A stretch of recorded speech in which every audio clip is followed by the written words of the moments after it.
귀한 찬양에 감사드립니다. 오늘은 표면적 유대인, 이면적 유대인, 표면적 유대인, 이면적 유대인이라는 제목으로 하나님의 말씀을 함께 나눠 보겠습니다. 2월 마지막 수요 예배에 나오신 모든 분들을 주님의 이름으로 사랑하고 또 환영하고 축복해 드립니다. 오늘 예배를 통해 하나님의 임재하심을 경험하시어 하나님 주시는 힘과 능력을 통해 하루하루를 믿음으로 승리하시는 저와 여러분들 되시기를 주님의 이름으로 권면해 드립니다. 오늘 우리는요, 로마서 2장의 말씀을 통해 하나님을 섬기는 우리는 어떠한 신앙을 가져야 하는가에 대해서 한번 질문을 던져보기를 원합니다.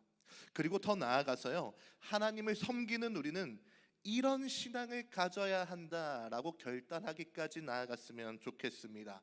특별히 먼저 된 우리가 우리의 삶을 통해 하나님의 능력을 우리의 삶으로 드러낼 수 있어야 합니다. 우리의 삶을 통해서 하나님의 능력, 복음의 능력이 증거되지 않는다면 우리의 삶은 아직까지 연약한 상태인 것입니다. 그러니 오늘 말씀을 통해 어떻게 살아야 나의 삶을 통해 하나님의 능력, 복음의 능력이 드러낼 수 있을지 고민하시며 그 고민한 대로 사셔서 하나님을 영화롭게 하는 이 자리에 계신 모든 예배자분들이 되시기를 다시 한번 주님의 이름으로 축복해 드립니다. 오늘 우리가 읽은 이 로마서의 배경에 대해 먼저 설명해 드리고자 합니다. 이 로마서는요, 다들 잘 아시다시피 사도 바울이 로마 교회에 보내는 편지의 내용입니다. 그런데 이 로마서는 다른 바울 서신과는 달리 굉장히 독특한 점을 가지고 있습니다. 많은 독특성을 가지고 있는데요, 첫 번째로는 이 바울 서신, 특별히 로마서는요, 바울이 원래는 이 바울 서신이 개척한 교회 혹은 자신이 방문했던 교회 혹은 자신이 사랑했던 사람들에게 보내는 편지가 바울 서신이지만요, 이 로마서는 바울이 개척하거나 바울이 방문한 교회가 아니라는 것입니다. 바울은 유일하게 이 로마 교회에 방문해 보지 못했어요. 바울은 이 로마 교회에 보내는 편지, 이 로마서를 통해 자신이 알고 있는 로마 교회의 문제점에 대해 그 문제점을 고치고 또한 권면하기 위해 이 로마서라는 편지를 보냈습니다. 두 번째 독특한 점은요, 그 당시 세상의 끝이라 여겼던 서바나, 스페인 선교를 위해 나의 사역과 그 사역을 위한 헌금에 동참해 달라고 이 로마서를 통해 로마 교회에 부탁하기 위해 이 로마서를 작성했습니다. 그래서 이 로마서는 다른 바울 서신과는 좀 다르게 많은 독특한 점을 가지고 있습니다. 상황적으로도 그렇고요, 바울이 처한 현실적으로도 그렇습니다. 그런데 우리가 읽은 이 본문의 내용은요, 바로 사도 바울이 신랄하게 비판하는 내용인데요, 누구를 비판하는가 하니 이 로마 교회 안에 있는 유대인 성도들을 아주 비판하는 내용입니다.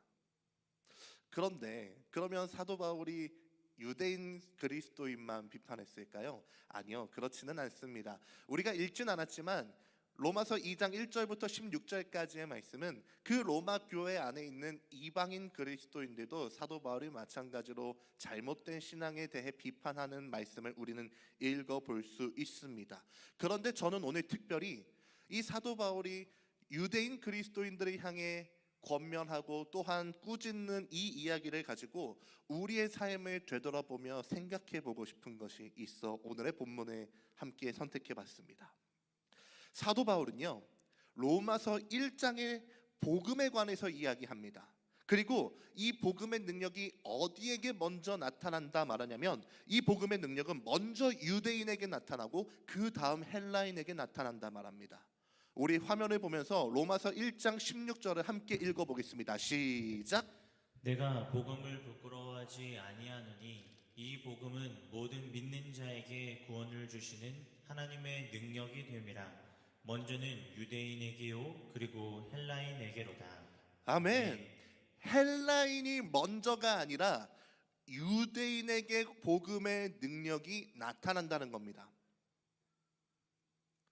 우리는 그럼 이 말씀을 보면서 생각해 봐야 됩니다. 왜 유대인에게 복음의 능력이 먼저 나타나는가?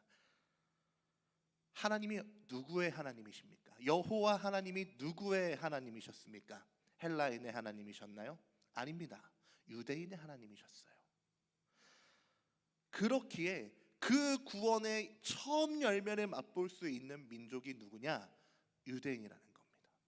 그렇기 때문에 사도 바울도요, 유대인에게 먼저 복음의 능력이 나타나고 그 다음 헬라인은 사실 이방인들을 전체적으로 통칭해서 말하는 표현입니다. 이 순서대로 복음의 능력이 나타난다라고 사도 바울은 말하고 있습니다. 사도 바울도 본인을 어떻게 자랑하나요? 빌립보서 3장에 보면 나도 히브리인 중에 히브리인이고 율법으로는 바리새인이다. 그리고 나는 율법에 흠이 없는 유대인이다 라고 스스로를 자랑하지 않습니까? 그렇기에 사도 바울은 그 유대인이 가지고 있는 그 민족의 독특성, 하나님이 선택하신 민족이라는 것을 먼저 말하면서 복음의 능력이 유대인과 헬라인의 손으로 나타난다라고 로마서 1장에 말하고 있는 것입니다. 그런데 이러한 배경을 가지고 오늘 본문을 읽기 시작하면요, 사도 바울이 굉장히 순식간에 돌변하는 모습을 우리는 볼 수 있습니다. 어떻게 돌변하나요? 화면을 보면서요, 오늘 본문 17절부터 20절을 함께 읽어보며 사도 바울이 그 유대인 기독교인들을 향해 무엇이라 말하는지 함께 읽어보겠습니다. 시작.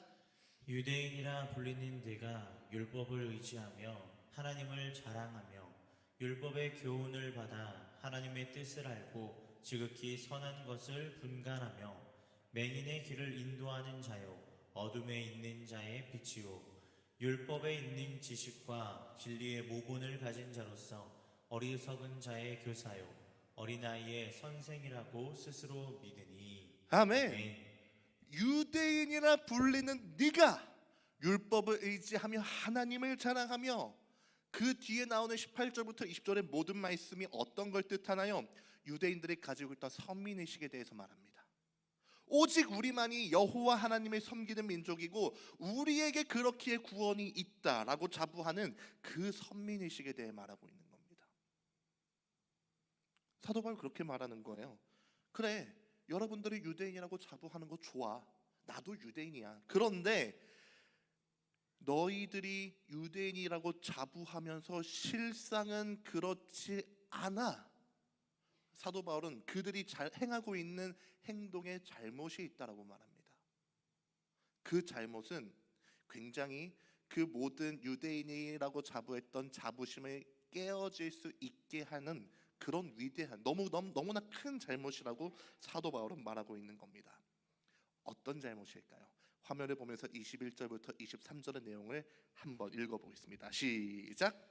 그러면 다른 사람을 가르치는 네가 네 자신은 가르치지 아니하느냐? 도둑질하지 말라 선포하는 네가 도둑질하느냐? 간음하지 말라 말하는 네가 간음하느냐?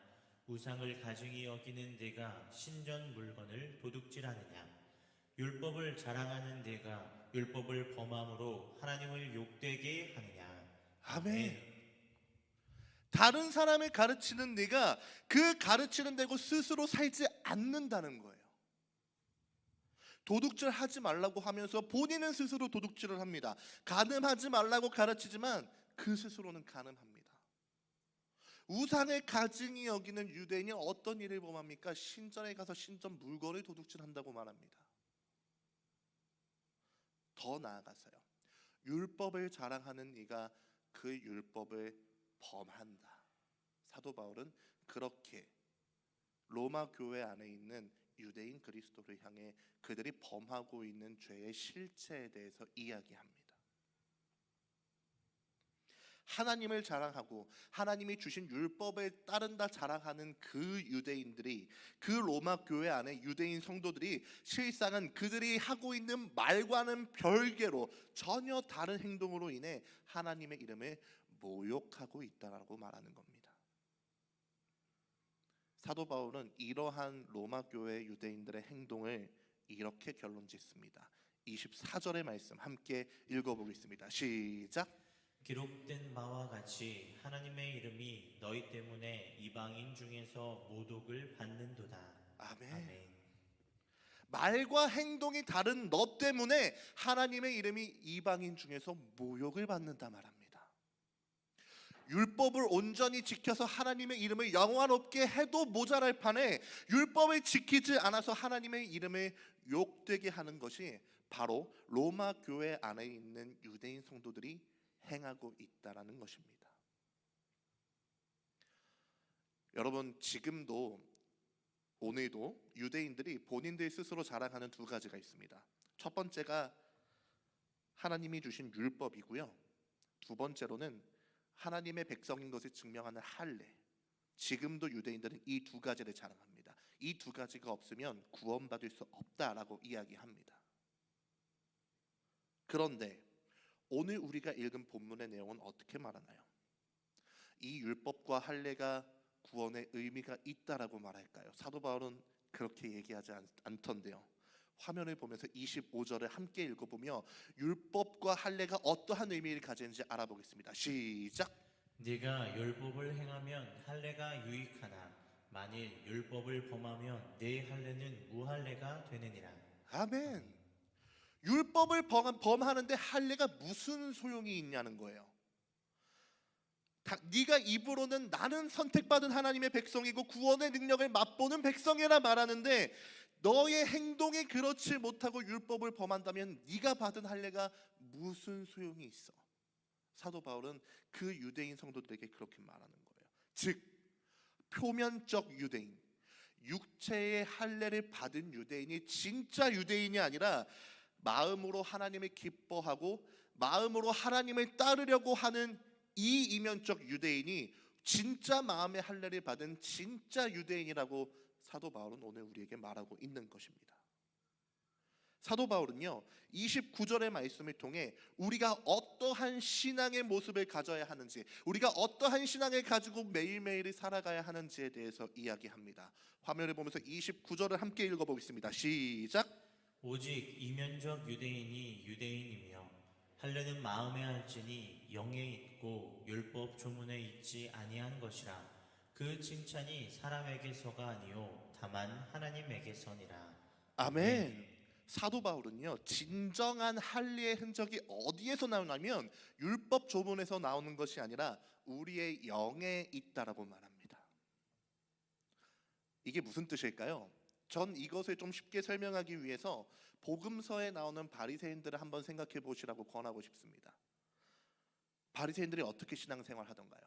그들이 진짜 하나님을 사랑하고 진짜 하나님을 따르고 싶어서 신앙생활을 하던가요? 아니잖아요. 그 바리새인들의 마음에 무엇이 있었어요? 나를 높이고자 하는 마음. 하나님을 빙자하지만 내가 더 높아지고 하나님 위에 서려고 하는 그 마음으로 외식을 했잖아요. 그 경건한 척하는 경건 생활이 결국 우리 주님이 그 모습을 보면서 뭐라고 말씀하시나요? 이 회칠한 무덤들아. 주님 그렇게 바리새인들을 보면서 그 마음 가운데 하나님을 향한 진심이 없는 그 바리새인들을 보면서 그렇게 말씀하시지 않으시던가요? 저는 이것이 바로 표면적 유대인이 가지고 있는 신앙의 모습이라고 생각합니다. 그런 반대로요, 할례를 영으로 받아서 진짜 이면적 유대인의 모습을 가진 신앙인의 모습이 어떠한 모습일까요? 저는 이것도 한 가지 복음서에 나오는 예를 가지고 왔는데요. 누가복음에 나오는 세리가 바로 그런 사람이라고 생각합니다. 설명해 드릴까요? 두 사람이 성전에 기도하러 올라갑니다. 한 사람은 바리새인이고 한 사람은 세리입니다. 그런데 바리새인이 먼저 기도를 시작합니다. 뭐라고 기도합니까? 하늘을 우러러보면서 가슴 땅땅 치면서 말합니다. 하나님, 나 금식도 하고 11조도 하고 너무 감사해요. 근데 더 감사한 게 뭐냐면 내가 저 세리와 같지 않음이 더 감사해요. 기도에 교만이 가득합니다. 그런데 그 옆에 있던 세리가 어떻게 기도하나요? 감히 하늘을 쳐다볼 수도 없습니다. 눈물을 뚝뚝 흘릴 수밖에 없습니다. 근데 그러면서 자기 가슴이 치면서 그렇게 기도해요. 하나님, 저를 불쌍히 여겨주십시오. 제가 죄인입니다. 통회하는 마음으로 기도한다고요. 그런데 예수님이 그 누가복음의 말씀에 무엇이라 말씀하시나요? 누가 의롭다 함을 얻었다 말씀하시나요? 바리새인이 의롭다 함을 얻었다 말씀하셨나요? 아닙니다. 통회함으로 기도했던 그 세리가 의롭다 하심을 얻고 집으로 내려갔다. 예수님께서는 그렇게 말씀하십니다. 바로 이 세리의 기도, 그런 삶이 마음으로 할례를 받은 이면적 유대인의 삶이라고 저는 생각합니다. 그러니 사도 바울은 그 로마 교회 안에 있는 유대인 성도들에게 그렇게 말하는 거예요. 당신들이 유대인이기 때문에 구원을 받는 것이 아니라 당신들이 하나님의 백성의 증거인 율법과 할례를 받아서 구원받는 것이 아니라 당신들도 똑같이 죄를 짓는 사람이기 때문에 그 죄를 없이 하시는 예수 그리스도를 믿을 때 구원받을 수 있는 거야. 사도 바울은 그렇게 복음의 능력이 어디에서부터 시작되는지를 유대인 성도들에게 말하고 있는 것입니다. 그런데 저는 여기서 멈춰서서 잠깐 생각해 보고 싶은 것이 있습니다. 사도 바울이 이 로마 교회 안에 유대인 성도들을 괜히 이렇게 비판하며 권면하는 것이 아닙니다. 이유가 명확하게 있었어요. 그 이유가 무엇이었냐면 그들이 먼저 된 자로서 믿음의 본을 보여줬어야 하는데 그 믿음의 본을 보여주지 못했기 때문입니다. 그런데 저는 이와 같은 이유가 어쩌면 오늘 우리의 모습이 아닌가라는 생각을 해보게 되었습니다. 많고 많은 세상 사람들 중에서요, 우리가 하나님의 은혜를 먼저 받게 되었습니다. 하나님의 은혜를 받고 그 하나님께서 우리에게 주신 사랑을 깨달아서 우리가 그리스도인들이 되었잖아요. 쉽게 말해 우리가 먼저 마음의 할례를 받고 하나님을 따르는 이면적 유대인의 삶을 살기 시작했다는 겁니다. 그런데 어느 순간부터 우리가 이면적 유대인이 아니라 표면적 유대인이 되어 가고 있다라는 겁니다. 내가 그리스도인이라 자부하면서도요, 내가 세상 사람들보다 더 악하고 더 잔인하게 살아가는 모습을 내가 보일 때가 있다고요. 주일에는 예배당에서 거룩하게 예배 드리면서도 월요일부터 시작되는 그 삶 가운데 내 작은 성과를 위해 동료를 깎아내리거나 누군가를 험담하는 자리에 끼어 계시지는 않으십니까? 세상을 향해 정직을 외치면서도 당장 내 통장의 이익을 위해서는 세상 사람들보다 더 쉽게 편법을 눈감아주거나 타인의 손해를 당연하게 여기고 계시지는 않으십니까? 교회 안에서는 누구보다 친절하고 사랑이 넘치는 사람인데 정작 복음의 능력이 가장 먼저 드러나야 할 가정 안에서는 가족들에게 쉽게 화내고 쉽게 상처 주는 말에 하시는 상황에 있지는 않으십니까? 예수님의 십자가 사랑과 그 희생에 감격하여 눈물 흘리는 예배를 드리지만 내 삶에서 실제로 내가 손해를 보거나 누군가를 위해 희생해야 될 그 결정적인 순간에는 침묵으로 일관하고 계시지는 않으십니까? 만약 우리의 삶의 모습에 이러한 모습이 나타나고 있다면 우리의 삶이 조금씩 변질되어 가고 있다는 증거입니다. 우리는 먼저 예수님의 사랑을 받은 사람들로서 마땅히 이면적 유대인의 삶을 살아가야 하는데 그 사랑이 내 안에 계속해서 능력을 발휘하지 못하고 내가 점점점 표면적 유대인의 삶을 살아가고 있다라는 것입니다. 분명 우리 신앙의 처음은 하나님을 향한 감격과 하나님을 향한 사랑이 있었는데 점점 우리의 신앙의 모습이 변질되어 간다는 겁니다. 복음의 능력이 어떻게 변질되어 갑니까? 어떻게 하면 내가 내 신앙을 이용해서 내가 이익을 얻을 수 있을까? 내가 어떻게 내 신앙을 가지고 내 생활을 조금 더 풍요롭게 만들 수 있을까? 이렇게 고민하는 순간 우리의 신앙이 조금씩 더 많이 표면적 유대인으로 변질되어 간다는 것입니다. 오늘 사도 바울은요, 우리에게 명확하게 말합니다. 먼저 된 자가 신앙의 본을 보여야 그것이 참된 이면적 유대인이며 구원의 능력이 발휘된다라고 말합니다. 만약 우리의 삶 가운데 구원의 능력, 복음의 능력이 발휘되지 않는다면요, 명확하게 말씀드립니다. 우리는 이면적 유대인의 삶을 살고 있지 않습니다. 우리는 표면적 유대인의 삶을 살고 있다는 겁니다. 사랑하는 이곳에 계신 모든 여명의 성도님들께 마음을 다해 권면해 드리고자 합니다. 말씀을 전하는 저도 항상 이면적 유대인의 삶을 살지는 못합니다. 하지만 이곳에 모인 우리가 우리 마음 가운데 어떠한 마음이 있는지를 확인하고 점검할 때 우리는 변질되지 않을 수 있음을 믿습니다.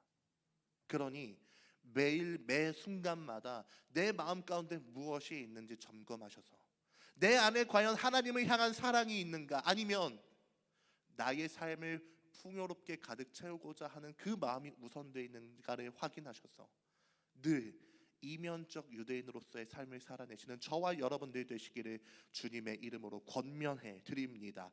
우리의 있는 모습 그대로 이 시간 주님 앞에 나아가는 시간이 되기를 원합니다. 있는 모습 그대로 우리가 주님 앞에 나간다면, 그것이 이면적 유대인의 삶이든 표면적인 유대인의 삶이든 간에요, 있는 모습 그대로 가지고 주님 앞에 나아갈 때 주님께서는 오늘 우리의 삶을 새롭게 하시며 고치실 것을 믿습니다. 그러니 기도의 무릎으로 이 시간 함께 나아가셔서 그 주님의 도우심을 구할 수 있는 모든 예배자들이 되시기를 주님의 이름으로 권면해 드립니다. 나의 모든 삶의 순간 속, 그것이 일터이든 그게 학교이든 아니면 그게 나의 모든 어떠한 곳에 있는 서 있는 그 인간 관계이든 간에요, 우리가 철저하게 예수님을 닮아 살겠다는 각오가 없으면요, 우리의 삶은 쉽게 변질될 수밖에 없어요. 그러니 이 시간 마지막으로 권면해 드립니다. 매일매일 삶을 시작하실 때 기도로 삶을 시작해 주십시오. 그런데 그 기도에 어떠한 고백이 담겨야 되냐면요, 주님, 내가 주님 받은 사랑을 오늘도 드러내는 참된 복음의 사람이 되게 하여 주십시오라는 결단이 필요합니다. 그러니 그 기도와 그 믿음의 결단으로 하루하루를 이면적 유대인으로 살아 이 땅 가운데 하나님의 사심과 하나님의 영광을 드러내시는 하나님의 사람들이 되시기를 주님의 이름으로 축복해 드립니다.